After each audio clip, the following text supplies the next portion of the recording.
Una pizca de creatividad y otra de investigación.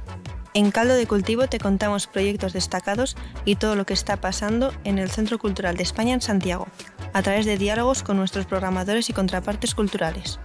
Conduce Joaquín Jiménez. Bueno, estamos en un nuevo caldo de cultivo, esta vez sin un salto temporal como nos pasó en uno de los capítulos anteriores, porque ustedes saben cómo es la producción artística, de repente va, viene, son todos procesos. Entonces hoy sí estamos como al día, por así decirlo, con la serie de proyectos y estamos justamente para hablar sobre algo como bien interesante: proyectos, educación, formación, desarrollo continuo. Y quiero partir con una reflexión personal. Yo creo que en la vida hay muchas personas que nos marcan, ¿eh? Amores, rivales, pero si hay gente que nos marca son los profesores y los docentes y los maestros en el fondo. Y hoy estoy con una doctora en artes y además encargada de muchas áreas de educación que ya se quisieran en el currículum. Creo que hasta nos los vamos a saltar porque estaríamos aquí hasta mañana. Estoy con Marta García Cano de Grupo Pantone a propósito de una visita que está haciendo aquí en el marco de nuestro proyecto de educación artística que ve Verónica Mena y Aezkoa Pérez. Así que bienvenida, ¿cómo estás? Pues muy bien, muchas gracias por invitarme y por reconocerme. Le estamos dando el tremendo porrazo porque llegó recién y anda, como dijimos, ¿eres capaz de grabar el programa hoy día? Porque te vienes bajando del avión recién. Y ella me dice, sí, quizás no estoy tan lúcido. Conversamos 1 hora y media sobre cosas brillantes que vamos a tratar de rescatar y reírnos, ¿eh? Para reflexionar sobre educación artística. Vamos a implementar una nueva mecánica en el caldo cultivo contigo. Lo hacemos un poco habitualmente, pero ahora la vamos a oficializar. Y es que quiero que te presentes tú, para que me digas como, ¿sabes qué? En realidad, más que profesora, más que artista, más que lo es todas estas cosas, ella quizás quiere decir que es un pato, lo que sea. Bueno, mira, no se me había ocurrido lo de ser pato, pero bueno, no sé. Tiene su gracia, andan en todos los territorios. Pata, yo sería pata porque al final me gustan mis patitos, ¿no? Bueno, pues nada, yo, como has dicho, me doctoré en Bellas Artes, empecé todo este tema del arte y educación en la Facultad de Bellas Artes, en un departamento que se denominaba, si no recuerdo mal, didáctica de la expresión plástica. Y de ahí pasé a la Facultad de Educación.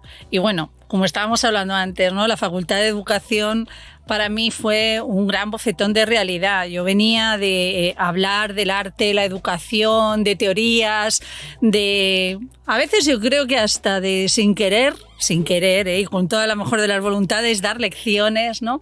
Pero cuando llegué a la Facultad de Educación dije, madre del amor hermoso. Entré como elefante en cacharrería y creyendo que, bueno, que yo iba a llegar allí, que todo el mundo iba a estar súper contento porque yo traía la innovación, el arte y un montón de ideas fascinantes sobre lo que tenía que ser educar y acercar a las personas a la educación artística, pero no. Como los que trabajamos en cultura, que vamos de modernos siempre.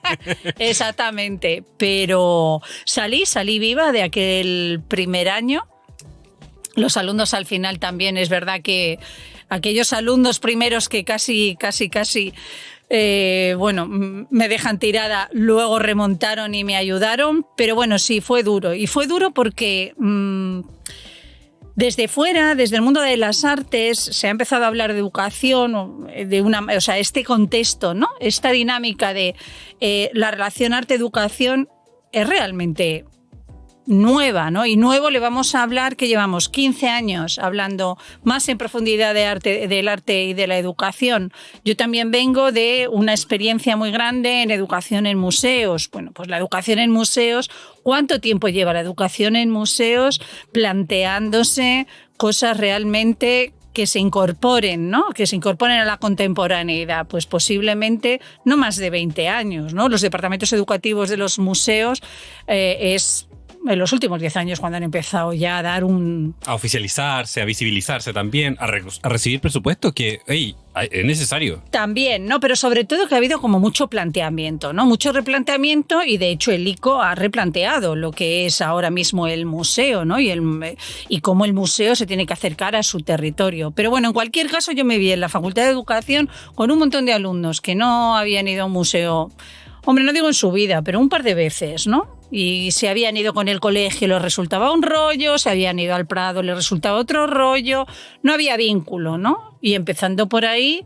pues ni te cuento lo que era hablarles de estrategias del arte contemporáneo, hablarles de que la educación y el arte es un derecho, ¿no? El arte y el acercamiento al patrimonio y el amor al patrimonio, pues es un derecho y que todos debemos conocerlo.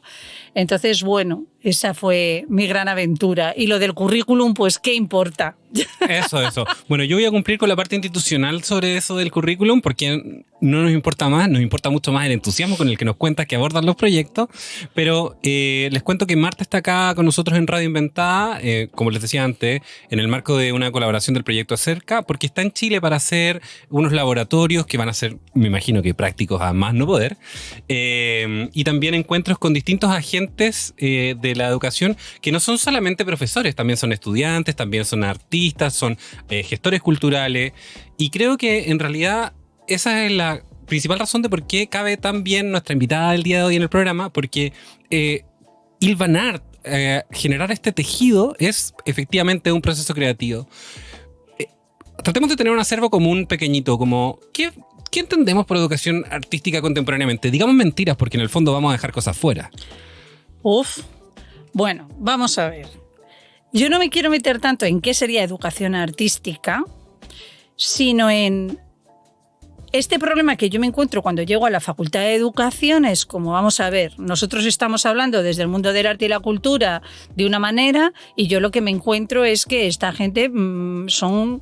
Bueno, lo voy a exagerar, ¿vale? Eso es como somos marcianos los unos para los otros. Nos encantan, ¿no? Las inaccesibles, ¿vale? Y entonces, con el tiempo, yo lo que he ido viendo es que ¿qué sucedería? O lo que me he ido preguntando es, bueno, ¿y si nos vamos juntando todos? Es decir, ¿y si desde la gestión cultural se acercan a un estudiante que va a ser maestro? Si un estudiante o una estudiante que van a ser maestros, maestras, maestres, se acercan desde un lugar que no es ni el aula ni la institución, y cuando digo ni el aula ni la institución me refiero al aspecto formal, sino de un aspecto informal. ¿Qué sucede si nos conocemos?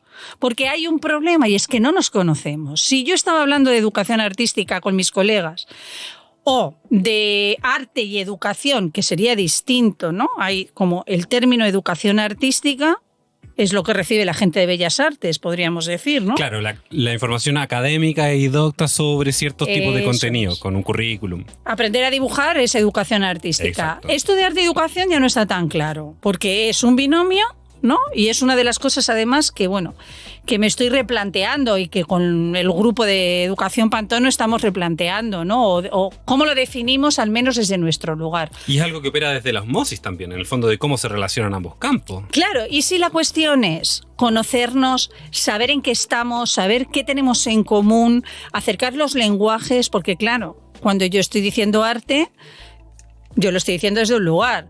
Cuando un alumno mío está escuchando arte, está entendiendo otra cosa. Una profesora, una educadora, un educador de museos. O sea, dependiendo de en qué contexto tú estás entendiendo un término de una manera muy diferente. Y eso al final nos aleja. Nos aleja porque cuando nos juntamos estamos creyendo que vamos a hacer lo mismo y no es verdad. Claro, o sea, en el fondo lo que tenemos que acuñar primero es que hay acervos culturales para entender cómo nos aproximamos a arte y educación radicalmente distintos. Pero sí nos parece importante que se relacionen. ¿Por qué se intuye que es necesario que haya esta penetración del mundo artístico dentro de los planes curriculares y cosas por el estilo? Porque si no se relacionan, primero seguimos en esa brecha inmensa, ¿no? En ese abismo que hay de no acabar de entender quién es el otro, de no acabar de entender por qué la cultura, por qué el arte, cómo todo eso hace que nos construyamos. O sea, no se trata de educación artística o de arte y educación para aprender solo arte o para hacer una instalación muy bonita en un colegio, que también, o sea, o una instalación muy bonita, una instalación en la que hay aprendizaje. O sea, todo eso está ahí. El arte es aprendizaje, las metodologías o de las prácticas artísticas son metodologías aplicables a la educación, sin duda, pero hay algo que hace de cúpula de todo eso. Y si no estamos bajo esa misma cúpula, no podemos operar. Es el conocernos, el entender que tenemos de común, el saber que tenemos que interactuar. O sea, es prácticamente un ejercicio democrático. Democratizante. Sí, de conocimiento, de escucha, de quién es el otro, de yo no tengo por qué ser artista, yo no tengo por qué ser maestra, pero tenemos aspectos comunes. Nos interesa la educación, nos interesa la transformación social, nos interesa hacer las cosas de otra manera, nos interesa construirnos culturalmente, queremos producir culturalmente, porque producir culturalmente es generar sujetos, ¿no? O sea, y todo eso lo queremos todos.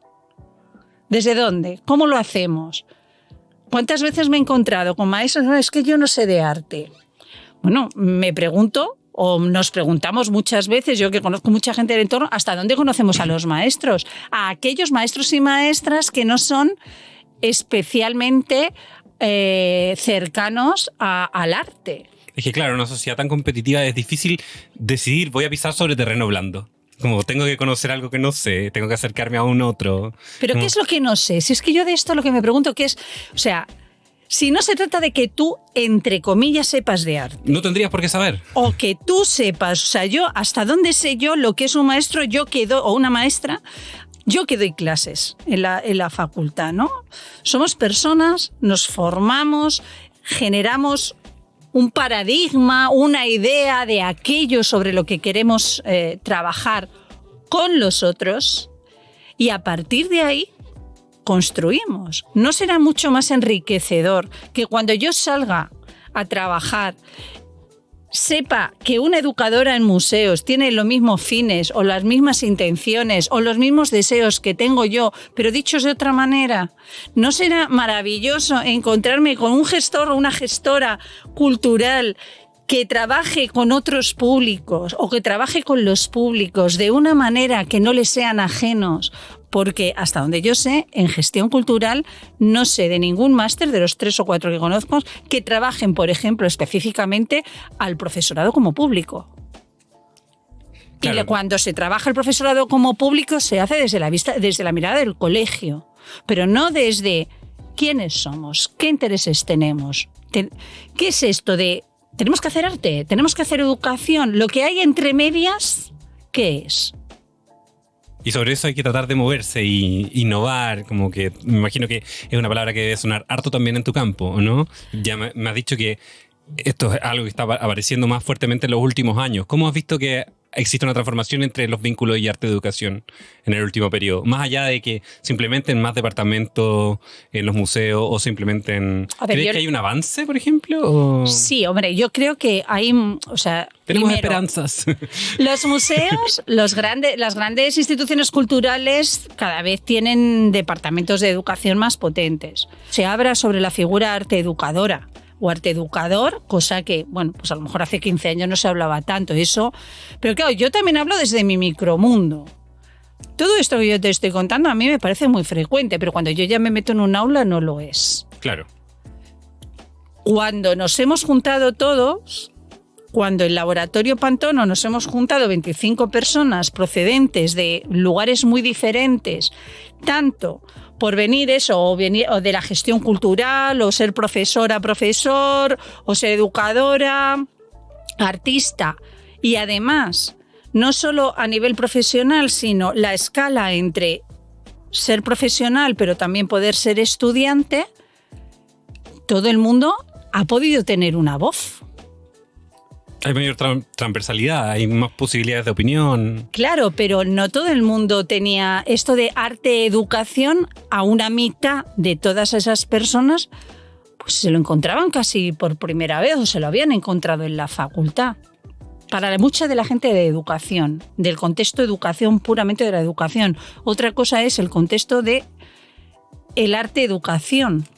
Es que fíjate en dónde entramos, ¿no? O sea, claro. Está el contexto de la educación, el contexto del arte-educación y el contexto del arte. Claro. Cada campo tendrá sus propias exigencias, sus propias necesidades y responde con mucha naturaleza para cada uno de los agentes de esos mismos campos. Es aglutinar algo bien complejo, que creo que igual es como una de las cosas más interesantes que hacen ustedes en Pantone, como que poder cruzarse, encontrarse entre tantas personas. ¿Cómo se ha formado esa experiencia? ¿Cómo crees que se va desarrollando? Pues a ver, Laboratorio Pantone surge de todo este rollo que te he contado de mi paranoia con que... Vale, todos estamos haciendo cosas, sobre todo desde el arte de educación, pero yo encuentro que hay un gran desconocimiento en la Facultad de Educación, en ese otro contexto que es otra realidad. Y por más cosas que yo he hecho en la facultad, o con otras compañeras, esos intentos que haces de llevar artistas, de hacer seminarios, de juntar a gente que explique, ¿no?, qué es el arte de educación, qué es un museo, que puedes... Al final la sensación sigue siendo la misma. Cuando la gente salga de aquí, no hay un conocimiento de quiénes son aquellos profesionales con los que yo puedo contar. ¿Qué sucede? Yo me voy a encontrar con esa gente en un futuro, pero me voy a encontrar ya de manera que yo me he formado en una serie de prejuicios, en una serie de ignorancias. Claro, como dogmas, por así decirlo. Y me voy a enfrentar a hacer cosas con unos imaginarios que no son, o sea, que me obligan como a empezar desde un punto más abajo al que podría empezar si todo eso se solventara o se facilitara desde el propio lugar de la formación. O sea, y que a esos mismos actores tampoco les permite articular discursos nuevos. Es decir, como si te pongo en una casilla, te obligo Todos estamos en nuestra casilla. Todos estamos en nuestra casilla. Entonces... El juntarnos todo es el ver qué puede pasar. ¿Qué ha pasado con Laboratorio Pantone? Una de las muchas cosas que ha pasado, que al final te das cuenta que en nuestra formación, en la formación de cada uno de los agentes, es posible generar espacios paralelos, espacios alternativos, que no es la palabra que más me gusta, al espacio de educación formal, para que esos agentes se puedan conocer. Y se puedan conocer tanto mezclándose profesionales como estudiantes, porque al final los profesionales se van a tener que enfrentar, y enfrentar tampoco es la palabra, van a querer trabajar con esos estudiantes que serán futuros profesionales. Claro, tienen que convivir, como en el fondo. Claro, convivir y a veces trabajar. Si tú tienes que llevar un departamento educativo en un museo, tú vas a querer acercarte, tienes que acercarte, debes acercarte a otra serie de públicos, y uno de los públicos fundamentales, desde luego, es el profesorado, pero también los estudiantes de profesorado. Y a eso se acerca mucha menos gente, porque además es muy difícil acercarse, porque no están los canales. Si no está la universidad, ¿cómo te acercas tú a los estudiantes de educación? Justo te iba a preguntar por eso. ¿Cuáles son los mecanismos que ves desde estos cruces de arte y educación que pueden existir para incidir curricularmente en los sistemas educativos y además acceder a esas comunidades que tienen todas necesidades distintas? ¿Cuál crees tú que son los mejores procesos de acercamiento a este tipo de comunidades? Pues a ver. Dependerá de la comunidad, por supuesto. Claro, yo de momento lo que estamos a prueba y está por desarrollar, porque claro, Laboratorio Pantone lo que nos ha permitido ahora mismo, que estamos además en el proceso de escribir, es pensar en, qué acciones podemos ir haciendo, porque lo que hemos estado haciendo ha sido juntarnos, hacer cosas o pensar que hacíamos cosas, pero ahora es cuando viene esa cosa de, vale, ¿qué hay que hacer? ¿O qué se puede hacer? Materializar ciertas metodologías. Bueno, la metodología puede ser generar espacios alternativos, o sea, en paralelo a la formación, donde haya un diálogo y un encuentro mucho más natural, que esté fuera del aula. O sea, yo eso por descontado. ¿Por qué? Porque eso va a permitir que cuando tú vayas a tus espacios de trabajo o vuelvas a tu espacio del aula, ya lleves en la cabeza otra serie de cosas, ¿no? Para empezar, el haber dialogado de tú a tú, eso es fundamental. Y eso, porque dentro de la relación arte-educación hay un mundo de subalternos, que son los de la educación. Claro. Cuando una persona de educación que viene de ese contexto nada más entra en el contexto del arte, siente inferioridad. Y es muy difícil, por mucho que quien viene del arte quiera generar un espacio horizontal o de tú a tú, es muy difícil. Porque no hay ese sentimiento, porque no ha habido un hablar de tú a tú desde, mira, yo esto es lo que hay, esto me interesa, yo no tengo por qué ser artista, tú no eres maestra. ¿Cómo podemos entrar en este diálogo? Si yo me conozco previamente a esas personas, sus trayectorias, sus opiniones, y nos hemos sentado en una mesa a garabatear ideas, es un paso. Yo no digo que sea la solución.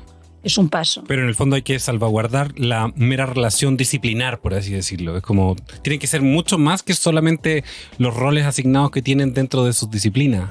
Claro, porque la disciplina en sí es aberrante. Claro, es taxativa. Como... o sea, es necesaria.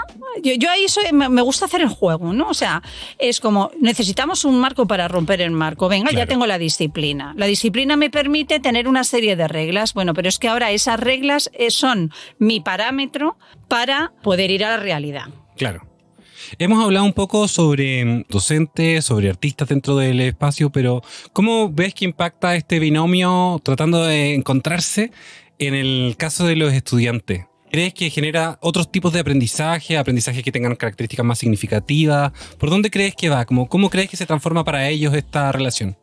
¿Qué tipo de cambios ves tú en los estudiantes o has visto tú desde tu experiencia en los distintos proyectos que genere para ellos como educativamente? Si genera, por ejemplo, aprendizajes que son más significativos o que calan de distintos lugares o que permiten subsanar problemas que no son solamente aprendizajes académicos.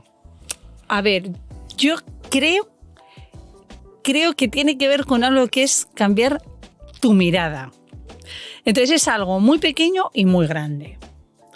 En el momento, pues como comentaba antes, ¿no?, en la comida, en que Álvaro, que es un estudiante de educación infantil, asume que todo es proceso, que hay que mantener la incertidumbre y que al final siempre salen las cosas.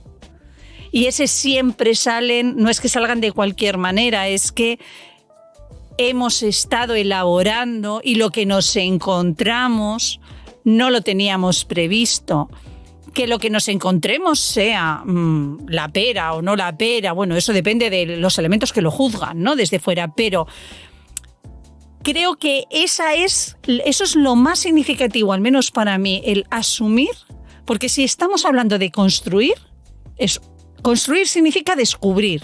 Claro. En educación, ¿no? Porque si vas a construir un edificio, supongo que será otra cosa. Sí, y ahí no me meto, no queremos adivinar qué va a pasar, queremos que la pared se sostenga. ¿Somos un foco de experimentación?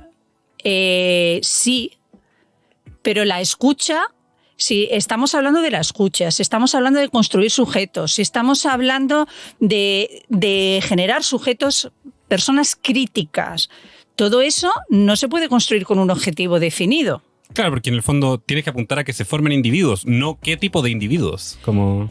Individuos, pero no solo individuos, sino individuos que sepan estar en comunidad, que sepan pensar en comunidad, que sepan hacer colaborativamente, que entiendan, y esto es una de las cosas que tiene mucho que ver con el arte de educación, que es realmente colaborar cuando tú estás en el sur, o sea, cuando tú estás en la educación y yo estoy en el arte. ¿Qué es colaborar? Y ahí además hay intermediarios que me pueden ayudar, ¿no? O otros agentes, no sé si intermediarios en la palabra, pero por ejemplo, una educadora en museos, un departamento de educación en un museo, puede ser un agente que ayude a que haya ese tipo de colaboraciones o una persona que venga de la gestión cultural. Entonces yo creo que hay cosas que son fundamentales, es entender, o sea, mirar desde ese lugar de construimos y por tanto no hay un objetivo, no es estudiar matemáticas, no es 2 y 2 son 4, es vamos a ver qué descubrimos de lo que somos y de lo que somos juntos. O sea, es una invitación a la aventura y además a construcción de individuos no individualistas, porque en el fondo es qué puedo entregar yo a aportar a los demás para realmente salvaguardar las diferencias que están entre nosotros. Y fíjate, yo diría que ya ni siquiera es lo que puedo aportar, sino que somos juntos. Es decir, sin ni siquiera tener que plantearse qué aporto para no sentirse condicionado. No. ¿Qué somos cuando nos ponemos a hacer juntos? ¿Qué mecanismos tenemos que desarrollar? ¿cómo acontecemos en el fondo? Exactamente, que está claro que tiene que haber diálogo, que nos tenemos que sentar a hablar, que nos tenemos que sentar a hacer, que tenemos que equivocarnos o acertar, meternos en la incertidumbre, ir, volver, aceptar proceso, Permitirse colaborar, ser. aceptar proceso y mirar de otra manera. Yo creo que con eso ya... Bueno, yo creo que también, si te pueden enseñar eso en un aula, está fantástico. Bueno, y yo creo que ojalá enseñar... afuera del aula también. Enseñar, claro. En el Se fondo, puede si puede aprender. si puede ocurrir eso. En el puede fondo. ocurrir, efectivamente. Se pueden generar los espacios y los mecanismos para que eso ocurra. Luego depende de quiénes están, de qué bagaje tienen los que están, de la disposición, depende luego de muchas cosas, ¿no? Tengo dos preguntas sobre ese tema. Uno, ¿cómo se logra salvaguardar la diferencia de acervos culturales en los procesos de educación y arte? Porque habrán partes de estas comunidades que se construyen en este marco educativo que tendrán distintas como niveles de cultura o aproximaciones o...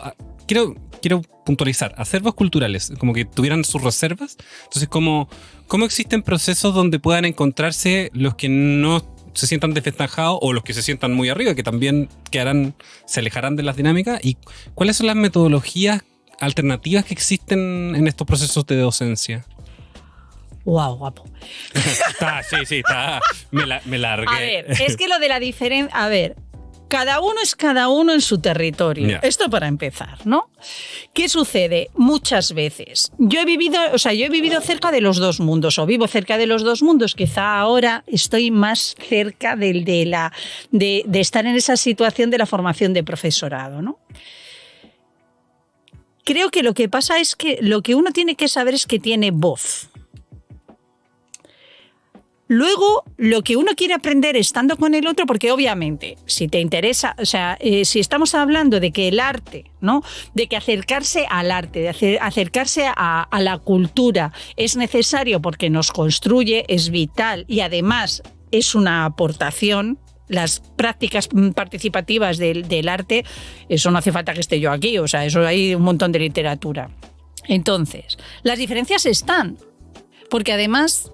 En esas diferencias funcionan otra vez, como te digo, los imaginarios. Es decir, el arte es cual, el maestro es pascual. Si yo soy gestora, pienso que me interesa más este público porque me parece que mueve determinadas dinámicas, que son más intelectuales que lo otro, que es más subalterno. En fin, como siempre nos estamos moviendo en esos imaginarios, ¿no?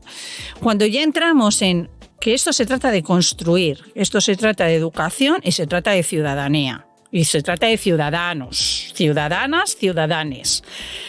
Ahí, bueno, sin caer en el tópico de todo el mundo tiene voz, pero no todos somos lo mismo. Eso también es otro aprendizaje. Claro.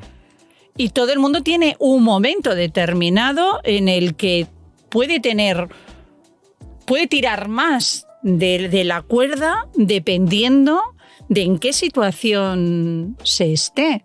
Si es un aula, si es una institución cultural, si es un espacio no formal, si es un proyecto, bueno, pues un proyecto como Laboratorio Pantono. Ahí hay una cosa que sí ha quedado clara y es que ha habido mucha intención de que las voces fueran las mismas, o sea, de que todo el mundo tuviera voz. Ahora bien, ¿cómo se siente cada cual ante lo que se le propone?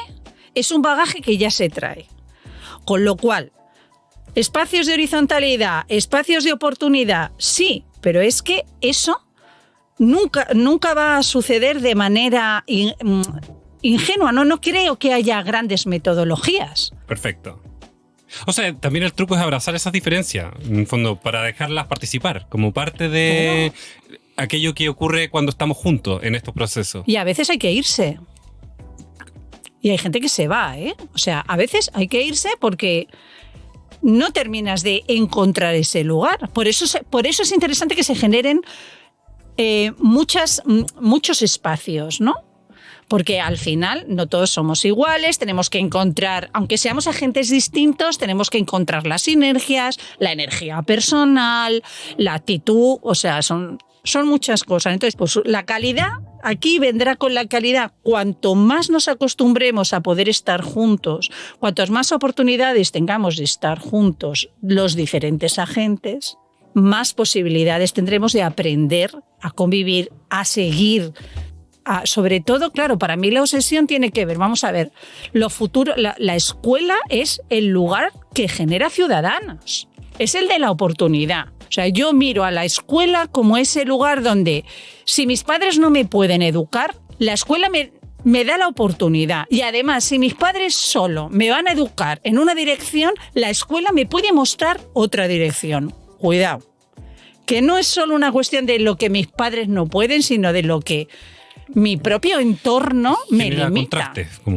Es que eso tiene que ser la escuela, y es que eso es lo que dan las prácticas artísticas, eso es lo que es acercarse a la cultura, encontrar todas esas posibilidades que no las tienes en tu casa. Porque si yo solo voy a ser el producto de lo que es mi casa, pues dependerá de la casa que tenga, pero bueno, no dejará de ser limitado. Pues eso, lo mismo. Queremos cultura, queremos acercamiento al arte, queremos una convivencia arte-educación, queremos entender que todo lo que pasa entre un puro educador, pura educadora, ¿no? De lo formal, y un artista o una persona que se dedique solo a esa parte de arte-educación, todo lo que pasa entre ellos cuando están en ese mismo espacio, todo eso, para mí, eso es arte-educación. Todo lo que pasa y todo lo que pasa puede ser tomarse una cerveza juntos y dialogar sobre su punto de vista de cómo se debe implementar en el aula de primaria un proyecto de dibujo cuando yo no he sido formada en dibujo, pero tú sabes mucho de dibujo, o qué es esto de dibujar. Como el binomio está en poder reconocer a un otro, como que ahí es donde se da el diálogo de arte-educación, como cuando puedo ver a un otro. Claro, o sea, porque todo lo que pasa, porque el arte es el arte. Y el señor, la señora, el chico, chica, chique que se pone a dar su clase de matemáticas es su profesor o una profesora, ¿vale? Uh-huh. Acercarse al arte y acercarse a la educación significa, o va significando para mí, estar constantemente en esas conversaciones que van haciendo que sucedan cosas. Que requieren, además de procesos creativos extra e incorporación de elementos propios personales también, como el cuerpo, las corporalidades, como los imaginarios. Se requieren más procesos. Hombre, es todo un proceso creativo porque es un proceso en el que todos nos vamos reconstruyendo. Vale, que luego el artista, voy a trabajar con, o sea, te lo voy a proponer desde el extremo, ¿no? Luego, el artista va a seguir haciendo arte, ¿vale? Pero si ha estado en todo ese trayecto en el que ha habido comunicación con los otros agentes, posiblemente llegará a esa manera de hacer arte modificado. Claro. Esa profesora, ese profesor, ese docente, y lo mismo, no va a ser artista, pero bien, va a estar también modificado, transformada, ¿no? Va a haber replanteado cosas. Y todo lo que está de por medio, todas las acciones, ya sean oficiales, no oficiales, te comentaba antes, una de las cosas del laboratorio Pantone es lo que pasaba entre el adentro y el afuera. Y resulta que de repente había cosas que pasaban fuera que cuando las trajimos dentro adquirieron una dimensión total distinta. No eran cosas extraordinarias, sencillamente era lo mismo, dado la vuelta, y por tanto adquiere otra dimensión.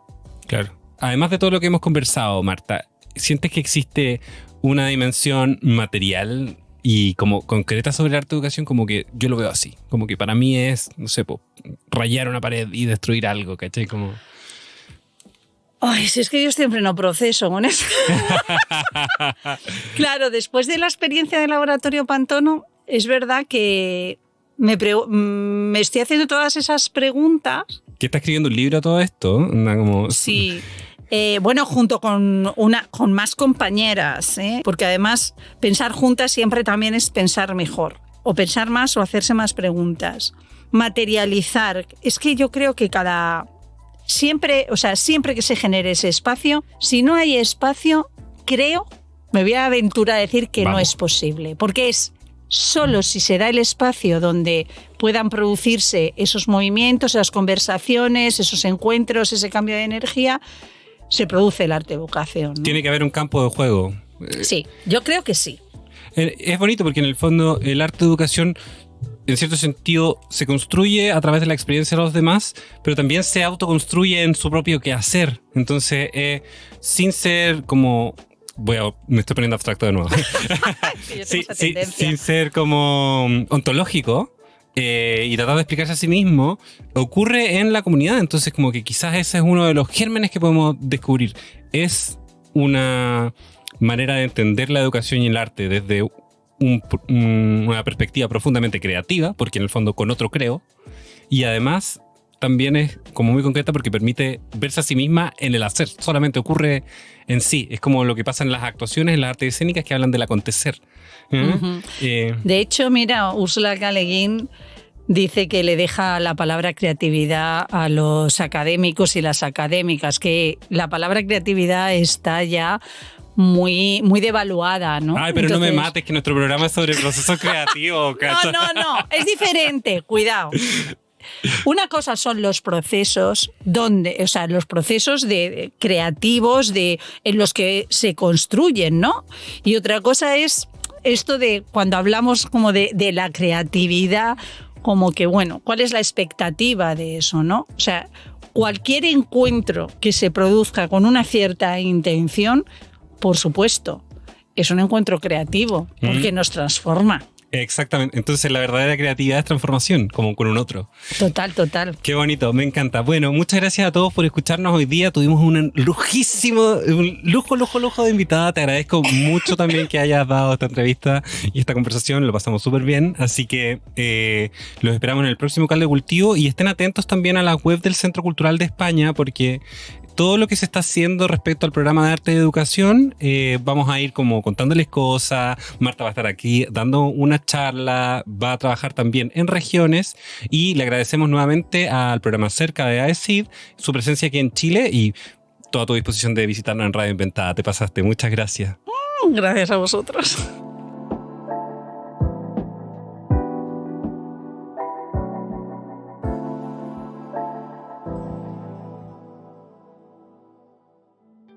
Las opiniones vertidas en este capítulo son de exclusiva responsabilidad de quienes las emiten y no representan necesariamente el pensamiento de Radio Inventada ni el Centro Cultural de España en Santiago. Caldo de Cultivo es una producción de Radio Inventada del Centro Cultural de España en Santiago de Chile. Editor general, Joaquín Jiménez Salvador. Postproducción, Fabián Flores Corbalán. Todos los derechos reservados.